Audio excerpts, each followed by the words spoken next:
Group discussion ही एक campus drive मधली महत्त्वाची स्टेज आहे. तर चला तर आज आपण ह्याविषयी समजून घेऊया.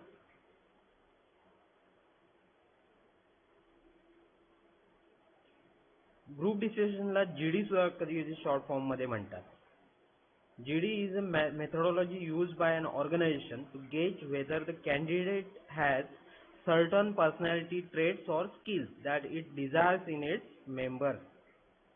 जसं ह्यापूर्वी आपण बघितलंय वेगवेगळ्या टाईपच्या इंटरव्ह्यू राऊंड अरेंज केले जातात. तर त्या मागे वेगवेगळे जे क्वालिटीज पाहिजे असतात कंपनीला त्या गेज करणं हा हेतू असतो. तर त्या दृष्टीने ग्रुप डिस्कशन मध्ये वेगवेगळ्या पर्सनॅलिटी ट्रेट चेक केल्या जातात. ह्यामध्ये नॉर्मली 6 ते 10 कॅन्डिडेटचा ग्रुप असतो आणि 10 ते 15 मिनिटाचा वेळ दिलेला असतो. आणि कॅन्डिडेटला नॉर्मली सुरुवातीला एक्झामिनर सब्जेक्ट देतो आणि त्या सब्जेक्टवरती थोडा वेळ विचार करायला देतो आणि त्यानंतर तुमचं ग्रुप डिस्कशन पार्टिसिपेंटमध्ये सुरू होतं. आता कुठले पर्सनॅलिटी ट्रेट्स चेक केले जातात किंवा क्वालिटीज चेक केल्या जातात तर ability to work in a team. Company ही बऱ्याच एम्प्लॉईजची बनलेली असते आणि ॲज अ म्हणजे टीम सारखं आहे. जर टीम वर्क प्रॉपर झालं तर तुमची कंपनीची सुद्धा ग्रोथ होते. इंडिव्हिज्युअली आपण कंपनीची ग्रोथ करून देऊ शकत नाही, पण ॲज अ टीम म्हणून आपण नक्कीच कंपनीची ग्रोथ करून देऊ शकतो. त्यामुळे टीम स्पिरिट पाहिजे. कम्युनिकेशन स्किल म्हणजे फक्त रिटर्न वर्बल नाहीये तर रिटर्न नॉन वर्बल हा सुद्धा प्रकार येतो. कारण तुम्हाला कंपनीमध्ये काम करताना वेगवेगळ्या लेवलवरती बोलावं लागतं. जसं ज्युनियरशी कलिग असतील किंवा सिनियर असतील, एक्सटर्नल एजन्सीज जसं व्हेंडर्स असतील, कस्टमर असेल, क्लायंट असेल. त्यामुळे कम्युनिकेशन स्किल्स सुद्धा इम्पॉर्टंट आहे. नंतर रिझनिंग ॲबिलिटी. एखादी गोष्ट जी घडते ती तशी का होते किंवा डिझायर रिझल्ट का देत नाही ह्याचं रिझनिंग ॲबिलिटी आपल्यामध्ये पाहिजे. Leadership skill. तुम्हाला पुढे जाऊन लीडिंग करायचंय. सुपरवायझरी लेवलवरून तुम्हाला मॅनेजरियल लेवलला जायचंय.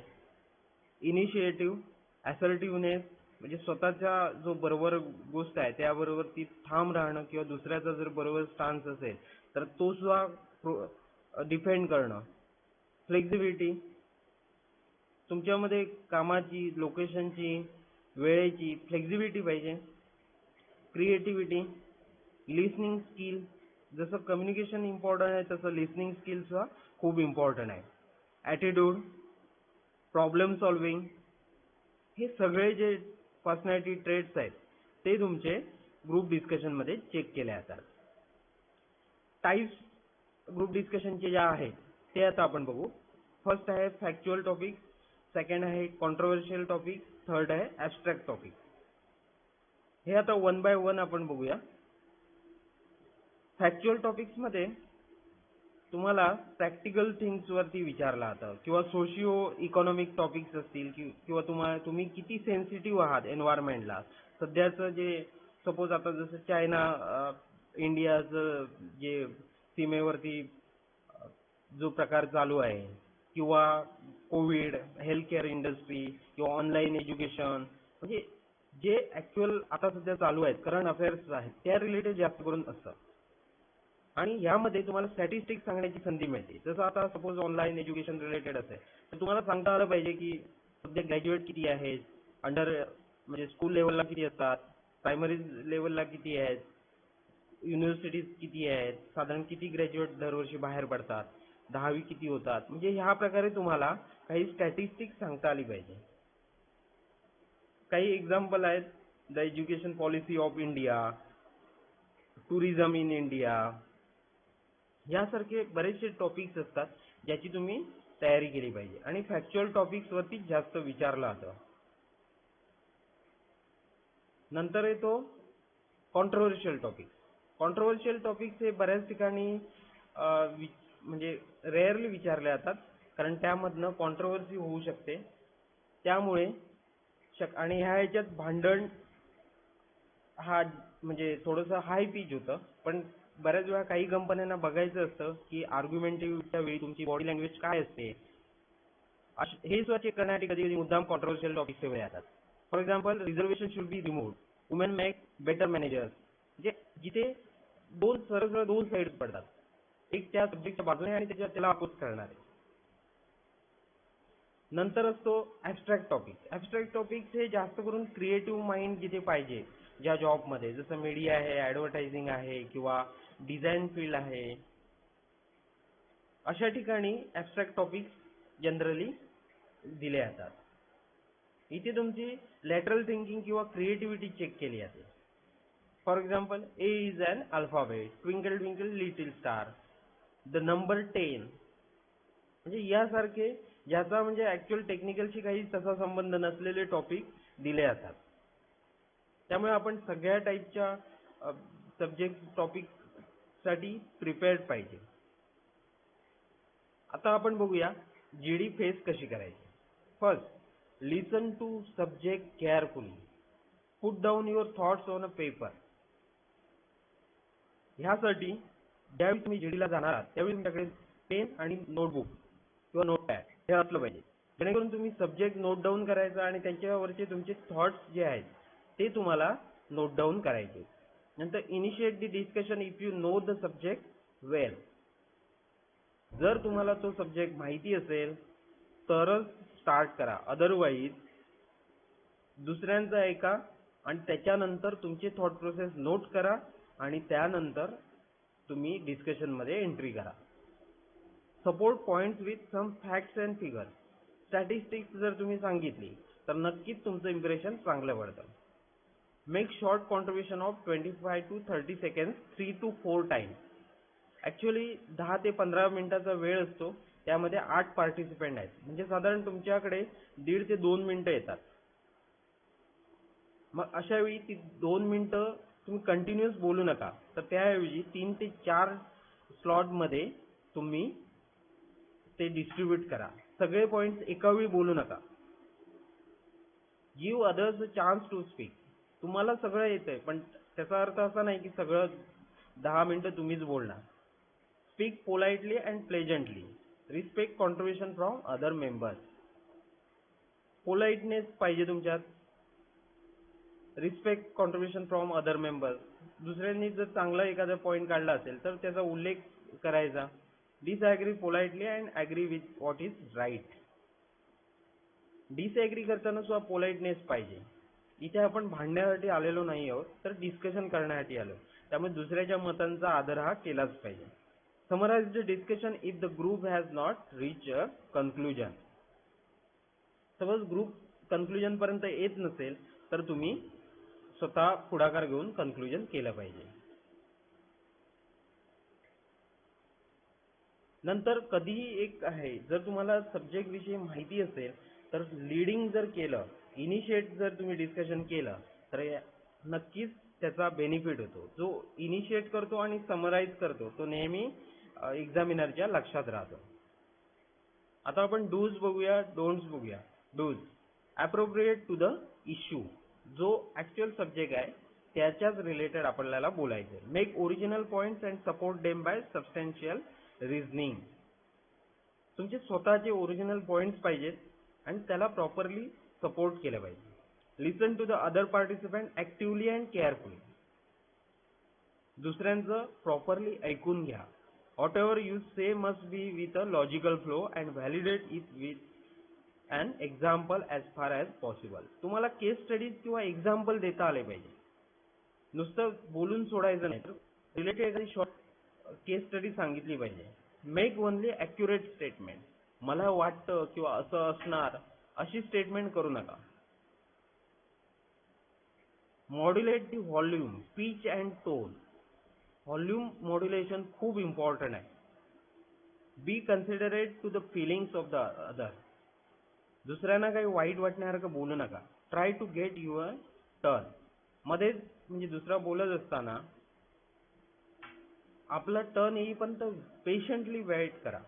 बी an active and dynamic participant by listening. दुसरे बोलत असताना नॉडिंग करणं सुद्धा इम्पॉर्टंट आहे. Talk with confidence and self assurance. आता काय करायचं नाहीये ते बघूया. Being shy, nervous keeping isolated from the GD. बऱ्याच वेळा असं होतं की ग्रुप मेंबरपैकी काही मेंबर जे असतात ते आयसोलेटेड होतात, त्यांना म्हणजे बोलण्याचं धाडस नसतं किंवा ते लाजत असतात. तर तसं करायचं नाही. Interrupting another participant before his arguments are over. दुसऱ्याचं बोलणं संपण्याच्या आधीच आपण बोलायचं नाहीये. Don't make fun of any participant even if his arguments are funny. Change opinion continuously, म्हणजे सुरुवातीला जो स्टान्स घेतलाय तो परत चेंज करणं, ह्यासारख्या गोष्टी करायच्या नाही.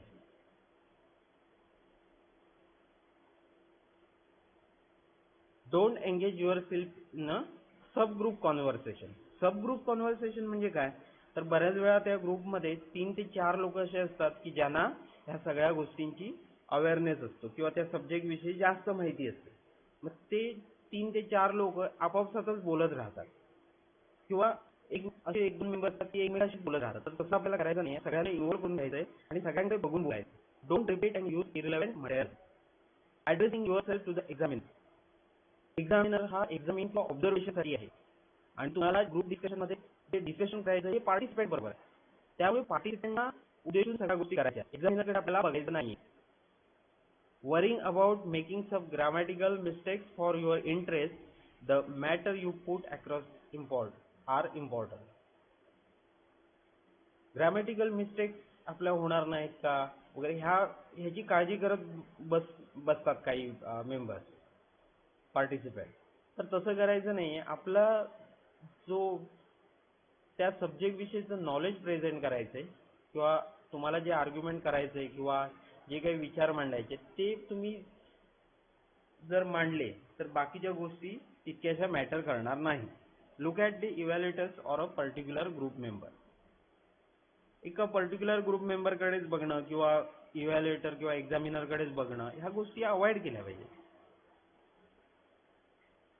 Initiate the discussion if you do not have sufficient knowledge about the given topic.